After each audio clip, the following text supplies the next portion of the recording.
My talk is on, I'm going to call it the theology of the cross and walking with a limp.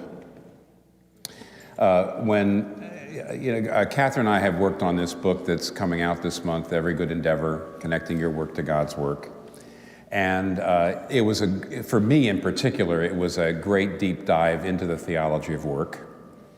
And what this meant to me was I came to realize that though there's a great deal of interest in the subject of integrating faith with work, there are at least 4 different theological streams. And almost all movements or organizations or agencies or events that have to do with faith and work tend to reside in just one of the 4. The 4 streams are these that I can identify. One I'll call the evangelical stream, which it tends to have more to do with the heart. And the idea is that when it comes to faith and work, what we really need is Jesus in our heart to comfort us, to strengthen us, to help us deal with our problems, to deal to hold us down from getting too big a head at success, to lift us up from being too deflated by failure. It has much more to do with the emotional, the psychological, the spiritual, and Jesus' help to deal with all the troubles and trials of being in work. The second stream would be, I call the mainline Christian stream, and there the emphasis is on justice and on how to make sure your work deals with justice. And very often in that stream there's good critiques of capitalism, for example, and an effort to think more holistically about how work is done, and a lot of emphasis on the common good. A third stream is what I'll call the Reformed Christian stream, which with all the emphasis on worldview. This comes out of Calvinism, and John Calvin actually. The idea that there is no neutrality, everything is done from a point of view, there is no view from nowhere. Everything that we do has to represent a certain set of beliefs about things, about human nature, about God, right and wrong, and so forth. And what's important is that we transform our work by working out of a Christian worldview. The 4th stream is the stream that you might call the Lutheran stream, Martin Luther. And I want to talk to you about that right now. I actually believe that all the streams have biblical roots and warrant, and I would certainly hope that the Center Faith of Work continues to be what it is, and that is not necessarily completely abiding in any one of those streams, but being more fully biblical than that. But I think sometimes the Lutheran understanding of things isn't often seen, and that's actually the theme of this conference, because of the idea of struggling and wrestling. Here's what Luther said in his Heidelberg Disputation, near the very beginning of his career as a Protestant, when the church authorities were asking him, "What are you really teaching?" And he created what was called the Heidelberg Disputation. And in those days, what that meant was a series of theses. And theses 19, 20, and 21, I'm going to read you. Listen careful. That person does not deserve to be called a theologian who looks upon the invisible things of God as though they were clearly perceptible in those things which have actually happened. That's 19. 20. He deserves to be called a theologian, however, who comprehends the visible and manifest things of God seen through suffering and the cross. Number 21. A theologian of glory calls evil good and good evil. A theologian of the cross calls the thing what it actually is. Now here's what he's saying, and I'm going to try to apply it a little bit, and then go to the famous biblical text on wrestling with God in Genesis 32. But first, what Luther is saying is we must not make God over in our own image. We must listen to him when he tells us who he really is. And he essentially, supremely, reveals himself to be himself through the cross. It's through suffering and through the cross. So, for example, when you hear the word power, what do you think that means? Right away, power means getting things done. And Luther says, if you take the normal human understanding of power, and when you hear the word power of God, you just go with that, you will sort of remake God in your own image. But if you want to understand what God's power looks like, look at the cross. You know, sin and death have won. God created a world that was perfect. He created a world in which there was no sin and there was no death and there was no decay. It was perfect. But sin and death have won. How is God going to defeat that? And he did defeat that. Or he's in the process of the triumph is not complete yet, but he has to. Where did he defeat it? Where was the power of God strong enough, you might say, to defeat sin and death? The cross, weakness, suffering. Or when you hear the word wisdom, what do you think? Right away, what most people mean by wisdom, by the way, is knowing how to get things done. Results. You're wise, you know how to get things done, you know how to figure it out. You know, wisdom. Where does the Bible say God's wisdom is supremely seen? On the cross. On the cross. Now, wait a minute, though. You see, what you see Jesus doing on the cross is loving the unlovely, dying for people who are not lovely yet, who are not worthy of it, who don't merit it, and then substituting himself for them, going to people who are unlovely, who don't deserve to be loved in any way, and then putting himself where they should be. According to the wisdom of the world, that's nuts. You go with the movers, you move with the movers, you go for the people who can open doors for you. You don't go to the unlovely, you don't go to the weak. And then you climb up. You don't climb down. That's not how you're successful. You don't hang out with the weak and the marginal, and you don't climb down. And that's what Jesus did. And yet, by the way, if you're too busy climbing up the ladder to ever spend time getting down on the floor and playing with your kids, 30 years from now, you're going to wish you had done that. 30 years from now, you're going to wish you had climbed down and spent time with the weak instead of spending all those times in the boardroom. Because your life will be empty if you don't have your family anymore. Oh, well, maybe the logic of the cross isn't so stupid. No. You know, see, that's the reason why Paul says, he says to the Greeks, the cross is foolish, and to the Jews, the cross is weak. But to those who are being saved, both Greek and Jew, the cross is the true wisdom of God and the true power of God. Let me go a little step further. Let's think of work for a minute. If you don't take this Lutheran, which is really a biblical perspective, that you have to look at things through the cross and through suffering in the cross and weakness of the cross. This is the way God reveals himself. If you don't do that, then you go into the world of work, and there's a great danger. You can become a theologian of glory, and a theologian of glory tends to say, well, only we Christians who understand the Bible and understand Christian worldview, we're the only ones that can do good work. We're the only ones that can do work the way it ought to be. But see, Luther says, wait a minute. God says he feeds every living thing. He makes us, he creates us, and he feeds every living thing. How does he feed every living thing, he says?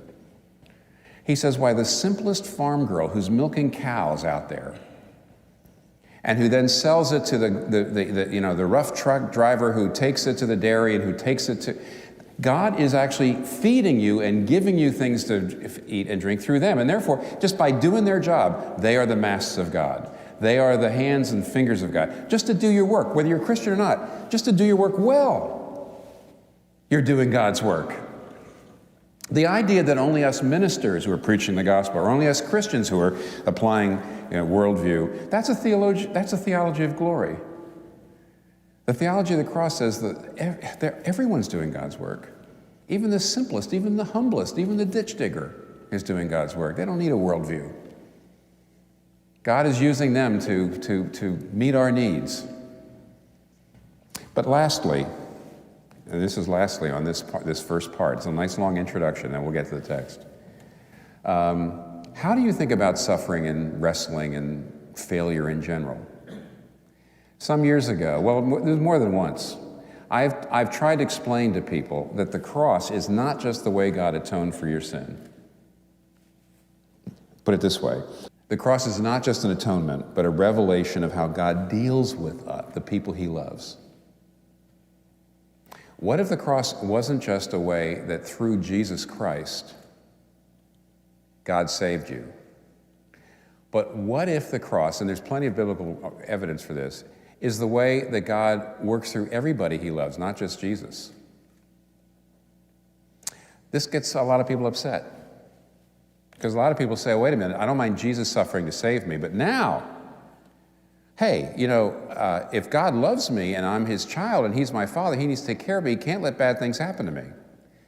And this is what, it can't. And when bad things do happen, you say, wait a minute, I thought that God loved me. I shouldn't be wrestling, I shouldn't be struggling, I shouldn't feel weak.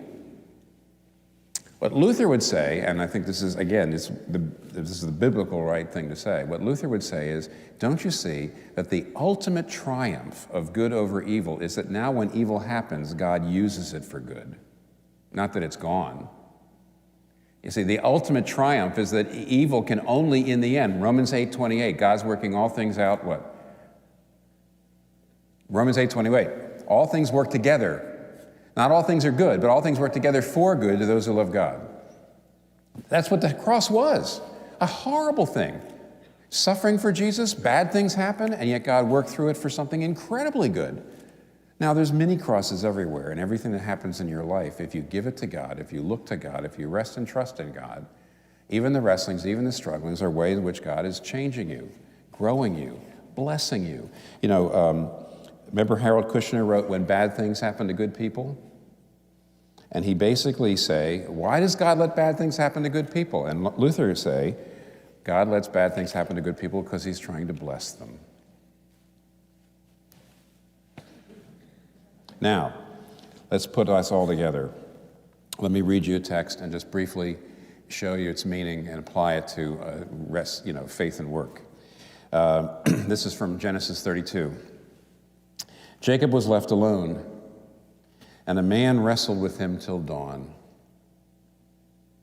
And when the man saw that he could not overpower Jacob, he touched the socket of Jacob's hip so that his hip was wrenched as he wrestled with the man. Then the man said, Let me go, for it is daybreak. But Jacob replied, I will not let you go unless you bless me. The man asked him, What is your name? Jacob, he answered. Then the man said, Your name will no longer be Jacob, but Israel, because you have struggled with God and with humans and have overcome. Jacob said, Please tell me your name. But he replied, Why do you ask my name? Then he blessed him there.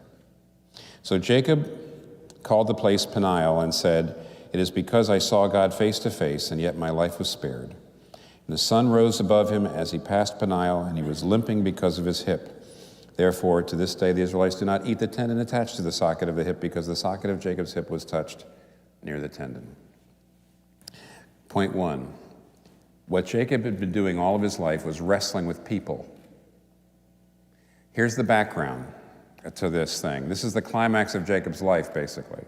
And the background is this.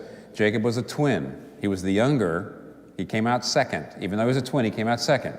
So the older one was Esau. And in those days, the older kid got everything, primogeniture. And yet, a prophecy had been given to Isaac that God was going to use Jacob to bring about the blessing, that Jacob should actually lead the family. Isaac just ignored it, and he loved Esau, and he doted on Esau, and he favored Esau, and you know how damaging that can be to the kid who's not favored, Jacob. And he grew up needy, troubled, damaged.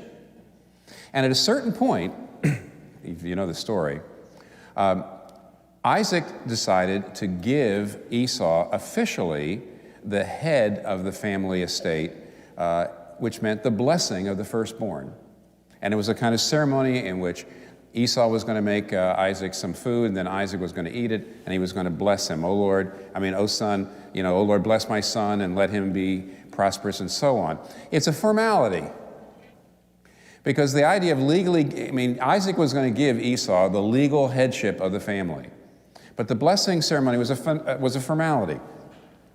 Jacob dressed up as Esau, because Isaac was essentially blind, and came in and fixed him some food and got Isaac to pronounce the blessing on Jacob.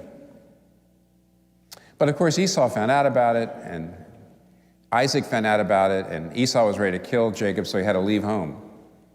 And everybody sits around saying, what's going on there? Why did Jacob, knowing that basically he couldn't get away with it, knowing that Isaac would find out that this was actually Jacob, and if Isaac wanted to give the legal headship of the family to Esau, he would. So why did Jacob do that? And here's the answer, the only good answer I know. Jacob must have been Jacob was willing to do anything so that even under false pretenses, he wanted to hear his father say, I love you. You mean more to me than everything. He wanted a blessing. We all need that. We all need someone from outside to come and say, you're great, you're wonderful, you're terrific. We desperately need that. It's not enough for us to tell ourselves we're great. If nobody else thinks we are, it doesn't work. We need people from outside. We need somebody from outside to come and bless us. And all of his life, and I don't have the time to go into the rest of it, basically Jacob was wrestling with Esau. Jacob was wrestling with Isaac. Then later on he goes running off to his uncle Laban to save himself from being killed by Esau. And he works for Laban, and he tries to get Laban's blessing. And Laban keeps tricking him. He says, I'll work for you, and I want to marry Rachel, your daughter Rachel. And Laban says, sure, and then gives him Leah instead, and then he has to work for Rachel, and some of you know how that story is. And finally, he leaves Laban. He runs away from Laban, and he's on his way back. And he hears that Esau is coming out with 400 men to meet him, and he's scared to death. He feels like tomorrow probably I'm going to die. And so he sends he sends the rest of his family on ahead, and he spends some time alone, and suddenly some mysterious person jumps on him and starts wrestling with him. Who is this person? Here's what we know.